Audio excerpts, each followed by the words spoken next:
नमस्कार दोस्तों, आप देख रहे हैं इंडिया डेली का डिजिटल प्लेटफॉर्म और मैं हूं आपके साथ तान्या त्यागी। सोचिए अगर कोई देश खुले मंच से कहे कि भारत उसे टैरिफ के जरिए लूट रहा है, फिर ये दावा भी कर दे कि उसके दबाव में भारत ने नो टैरिफ डील तक दे दी। जी हाँ, तो आपको कैसा लगेगा? ये कोई और नहीं, अमेरिका के राष्ट्रपति डोनाल्ड ट्रंप कह रहे हैं। एक इंटरव्यू में उन्होंने साफ साफ कहा कि भारत दुनिया का सबसे ज्यादा टैरिफ लगाने वाला देश रहा है और जब उन्होंने उस पर 25% टैरिफ का दबाव बनाया तब जाकर भारत ने झुकते हुए नो टैरिफ डील की पेशकश की। ये बयान न सिर्फ चौंकाने वाला है बल्कि भारत अमेरिका के बीच चल रहे रणनीतिक रिश्ते के भविष्य पर भी सवाल खड़े करता है।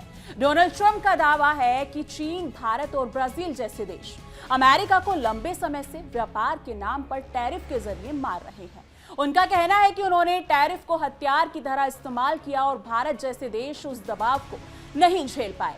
भारत के साथ व्यापार को उन्होंने पूरी तरह एक तरफा और दुर्घटना जैसा बताया। जी हां, अब सवाल यह है कि वाकई भारत ने डरकर कोई नो टैरिफ डील ऑफर की थी या फिर ये ट्रंप का पुराना राजनीतिक ड्रामा है। आइए पहले समझते हैं वो 50% टैरिफ क्या था जिसकी ट्रंप बार बार बात कर रहे हैं। अमेरिका ने भारत से आयात होने वाले कई उत्पादों पर 25% बेसिक टैरिफ लगाया। इसके अलावा भारत द्वारा रूस से तेल खरीदने पर भी 25% अतिरिक्त टैक्स जोड़ दिया गया। यानी अब भारतीय कंपनियों को अमेरिकी बाजार में अपने सामान बेचने के लिए 50% तक ज्यादा खर्च उठाना पड़ रहा है। इससे भारत के टेक्सटाइल, फार्म्स, ऑटो और ज्वेलरी जैसे सेक्टरों को भारी नुकसान हो सकता है क्योंकि अमेरिका भारत का एक बड़ा निर्यात बाजार है। जी हाँ, लेकिन असली सवाल यह है कि भारत वाकई ट्रंप के सामने झुका? क्या नो टैरिफ डील जैसी कोई पेशकश की गई थी? भारत सरकार की तरफ से इस दावे की कोई आधिकारिक पुष्टि नहीं हुई है। विशेषज्ञों का मानना है कि ट्रंप का यह बयान अधूरा सच है। दरअसल भारत हमेशा समानता और आपसी लाभ के सिद्धांत पर व्यापारिक संबंधों की बात करता रहा है। संभव है कि बातचीत के दौरान कुछ प्रोडक्ट्स पर टैरिफ कम करने की बात चली हो, लेकिन पूरी तरह से नो टैरिफ डील, वो भी ट्रंप के दबाव में, ये भारत की नीति से मेल नहीं खाता। ट्रंप की इस टैरिफ पॉलिसी की आलोचना सिर्फ भारत में नहीं बल्कि अमेरिका में भी हो रही है। एक अमेरिकी अदालत ने तो कुछ टैरिफ को गैर कानूनी तक करार दे दिया।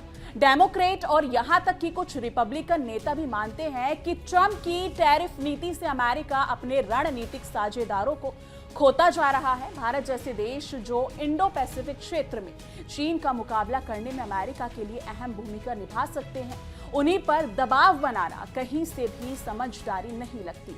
अमेरिका के पूर्व राष्ट्रीय सुरक्षा सलाहकार जैक सुलिवन ने साफ कहा कि ट्रंप ने अपने छोटे व्यापारिक फायदे के लिए भारत जैसे रणनीतिक साझेदार के साथ संबंधों को नुकसान पहुंचाया है।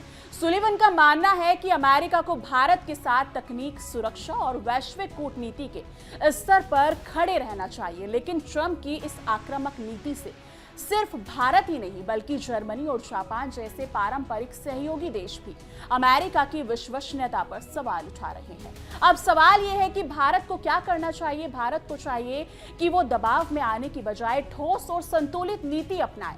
अमेरिका के साथ टैरिफ को लेकर सख्त लेकिन पेशेवर संवाद जरूरी है। साथ ही भारत को अपने व्यापार को केवल एक देश पर निर्भर ना रखकर नए बाजारों में प्रवेश करने की दिशा में कदम बढ़ाने होंगे। आत्मनिर्भर भारत और मेक इन इंडिया जैसे अभियान इसी दिशा में आगे बढ़ सकते हैं क्योंकि आने वाले समय में अगर ट्रंप दोबारा सत्ता में आते हैं तो ये टैरिफ युद्ध और तेज हो सकता है। तो दोस्तों, ट्रंप के इस बयान को हल्के में नहीं लिया जा सकता। क्या भारत झुका था? शायद नहीं, लेकिन ट्रंप की ये बयानबाजी भारत अमेरिका के संबंधों को जरूर चुनौती दे रही है। क्या इस तनाव का असर रणनीतिक रिश्तों पर पड़ेगा? क्या दोनों देश व्यापार को लेकर फिर से आमने सामने होंगे? ये आने वाला वक्त बताएगा।